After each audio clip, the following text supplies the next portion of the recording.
I'm Lord Darking, and welcome to my playthrough of Versus, The Lost Ones.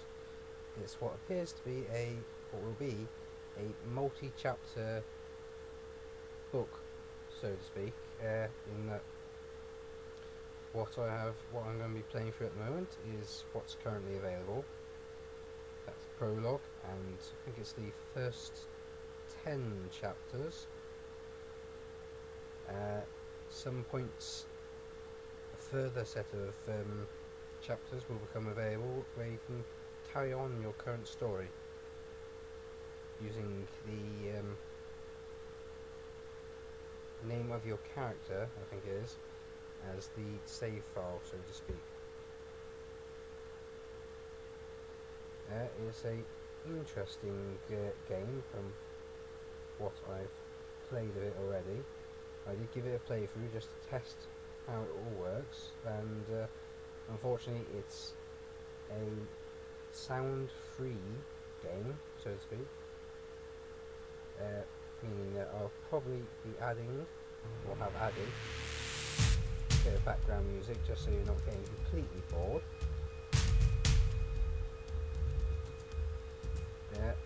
It's not exactly going to be the most interesting ones to visually look at either.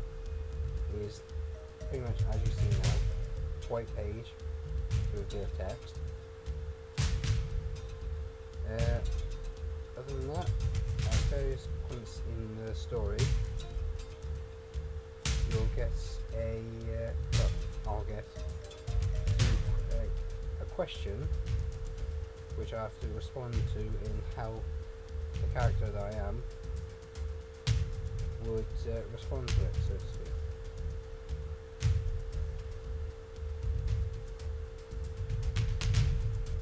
And how I answer it will affect how the story progresses. So if I choose one answer, things may become available to me that might not have in another way if I'd chosen another answer. Stats that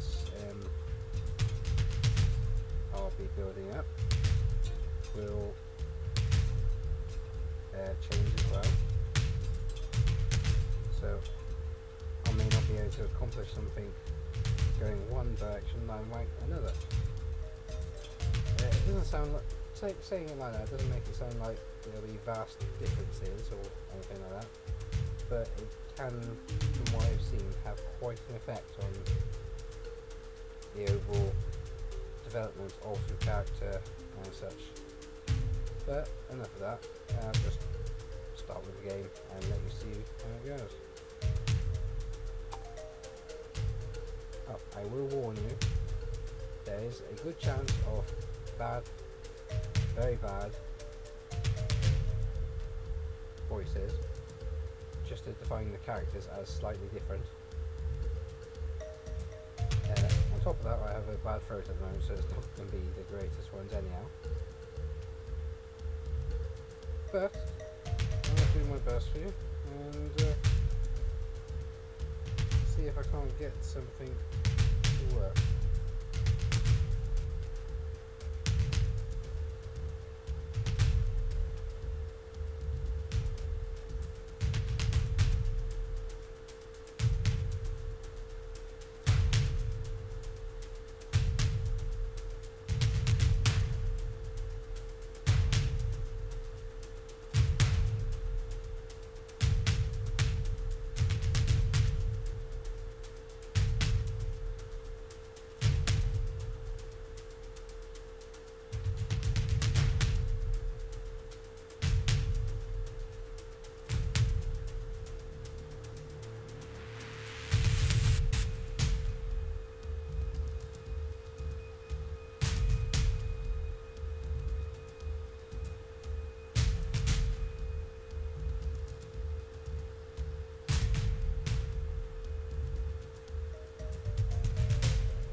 I start on all this, just give you a quick view of the various stats and such that I'm currently running on. Just get it all out of the way. Current life 10, maximum life 10. As I've not made any decisions yet, I'm currently on an equal balance between forceful and cunning, solo and team, weapons and abilities. I have 0 in all of my absorption stats. Social stats, I'm halfway between ruthless and genuine, regime and rebellion, and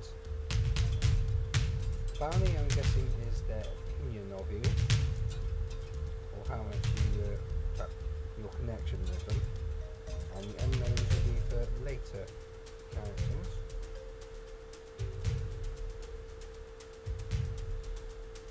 Mastery and growth. I'm not, even after playing through somewhat, I'm not entirely sure on what they do, other than that I think growth is personal growth, and mastery is possibly mastery over an ability, or something along those lines.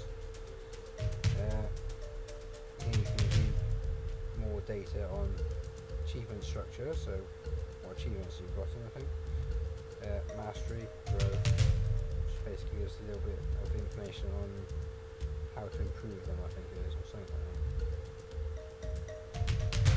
Right, turn the game. There would be something beautiful about this place. It wasn't so haunted. It's them, silverized statues, fluid and pulsing in their stillness.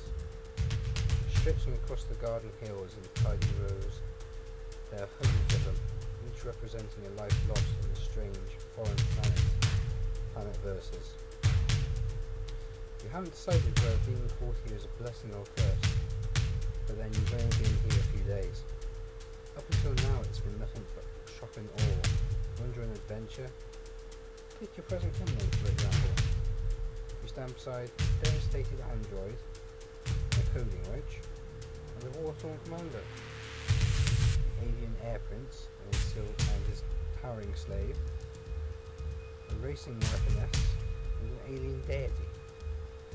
Where you're from, this wouldn't be near the realm of possibility, but here on Planet Versus, any limits on the impossible have been cracked wide open. In a way, everything you have ever dreamed of for your once sheltered life, in a way, it's everything you've ever dreamed of for your once sheltered life. It's also more terrifying than you could have imagined. After all, you stand here at the funeral of someone you've just met, someone whose death you had a direct hand in sentencing. You stand underneath their memorial statue, knowing that before your time here is through, you're likely to see many more statues populate these hills. That is, if your own doesn't take shape first. That's when the cold reality grips you. You don't want to die here. So what are you going to do to make sure you survive Planet Versus? 3 days and 2 worlds ago. Today is supposed to be a different day, a special day. But so far, it's looking like all the others. You sit in the same seat, in the same combat transplane, staring out at the same window, same set of scenes. You know you're supposed to be nervous, because today's battle is more important than any one you faced before. That's the thing. All you've ever faced is battle. When all you've ever wanted is something more. When all you've ever wanted is something more. Though as usual, all you get is more of the same. Like now, looking out the window at the Priscan capital blowing by, you know that you've explored every crack and cobblestone that makes up the city. Just as you've explored every cave and corner that makes up Planet Prisca, you see familiar anti-blot warning posters, ads for shared data plans, banners bearing the Daphnic reflection, and wished that, for once, you'd see something you didn't expect to see. So you try to put yourself somewhere else, the same way you do every day. I'm on a planet made of fire, steering a lava log through a molten lake. I'm behind a waterfall, hidden in a cave of crystals pulsating distinct emotions. I'm in an endless foreign city, negotiating the price of some mysterious delicacy. I'm leaning back in my galactic council chair, weighing the fate of worlds. I'm jumping out of a bedroom window, hoping to escape the furious father chasing me. Bit of charisma, never bad for a character, that's all. Just a moment ago, all you felt was skin on skin, until a massive father barged in wielding a blade and cursing at you.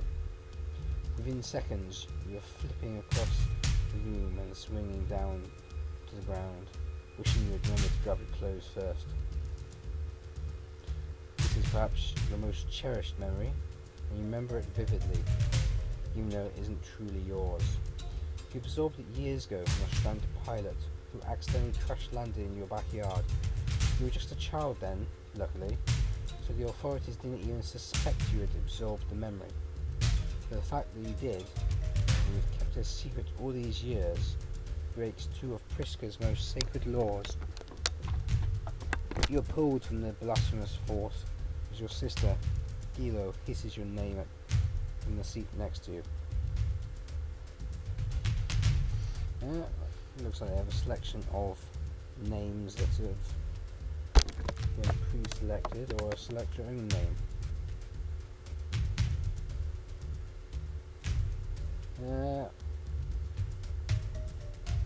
By the looks of it, it's about half male, half female, but select your own name.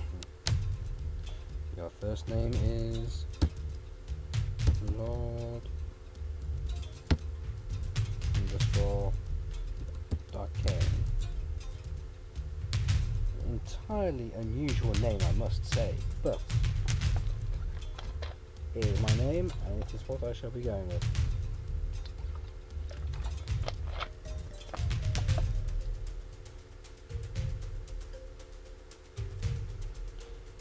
Lord Darkane, show some respect! Ignoring Gilo's punch to your thigh, you turn your attention back inside the transplane, but probably should remain. Mother is giving one of her speeches, and you know that the troops from all over Priska would kill to hear a rallying cry from her. Today, of all days. You just don't imagine that Mother will say anything much different from the dozens of speeches you've heard before. I don't have to remind you how important this battle is, Mother continues, one hand resting on the holstered grav gun at her side. That special edition grav gun is like Mother's security blanket, or better yet, a kind of permanent extremity. You can't remember a time you've ever seen her without it laid against her hip, coursing with power and command. I will remind you, none less, today, the future of our entire planet depends on us. Mother pauses, lapsing into one of her signature dramatic breaks. You watch as the troops sit a little straighter in their transplane seats. When Mother speaks, people listen. After all, she is the greatest Priscan general who ever lived. We've fought hard to keep the blots from advancing this far, but the enemy we face is relentless. If they take control of the collective life plant, Priska is lost forever, which means that today we must win. You look to your right and see Gilo sitting still, her square jaw set, always the perfect soldier. Then you look across the transplane to the medic bay, where Father stares at Mother, a broad smile curved under his bushy moustache. As usual, he's practically made of pride. You can feel his emotions flowing freely through the cabin, with everyone else's as Mother finishes her speech. Today must be the end of this black war, Mother finishes, which means today must also be the first day of our new lives. In Daphne's glory we share. Mother finishes, raising her fist in the air. You shout a cheer with the rest of the troops and immediately feel the swell of courage and terror and resilience in the transplane passing from soldier to soldier. Automatically you feel your mind opening up, offering your own thoughts and feelings freely. You've always wondered what it might be like on other planets, if other cultures value sharing the way Priskins do. You know firsthand that when you live in a world where everyone can absorb the abilities and memories of others, reciprocity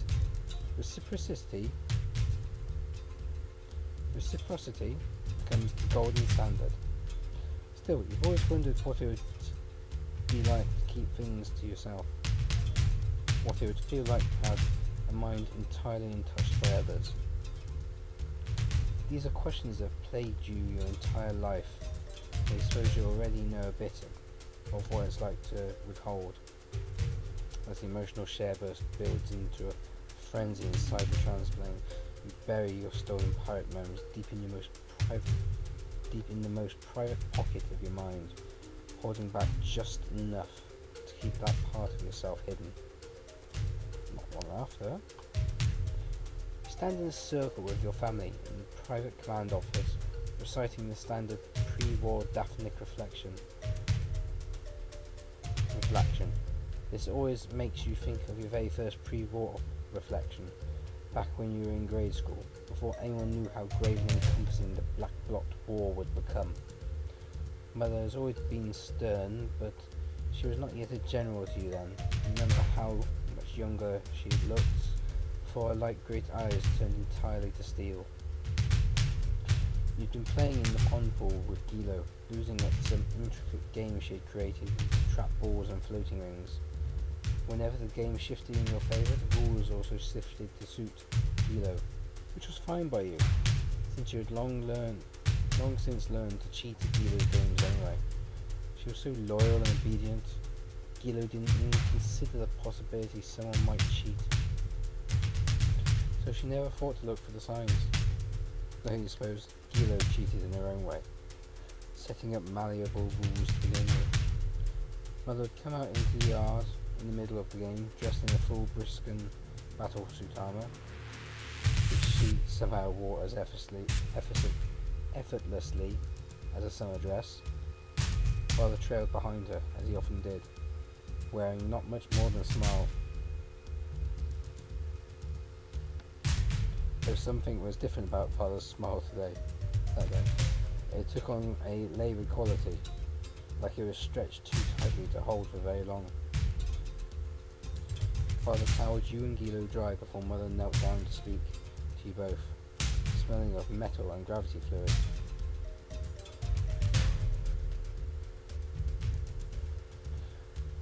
I must go on tour. I must go on tour now. Hope not to be gone for long, she said. Gilo, I expect you to protect the family whilst I am gone. Gilo nodded and raised her hand across her broad chest, finding a way to salute in her own way before she even knew what it truly meant. She was a born soldier even then, with her sturdy frame and plain, pliable face. And Lord Darkane, I want you to make sure to keep Father busy tending to the cuts and sprains from all your exploring. Can you do that for me? You nodded as well, though you were unable to mask the wave of fear that poured through you. Seeing Mother off like this, she sensed this immediately, as all Priscan mothers do, and drowned out your fear with a burst of her own shared courage. It's high time I taught you both the pre-war reflection, she said, then, taking your hands into her own. It is meant to remind us to be a source of shared strength in all things, especially in times of strife. That was the first time you had recited this reflection as a family, but none of you knew then it would be far from the last.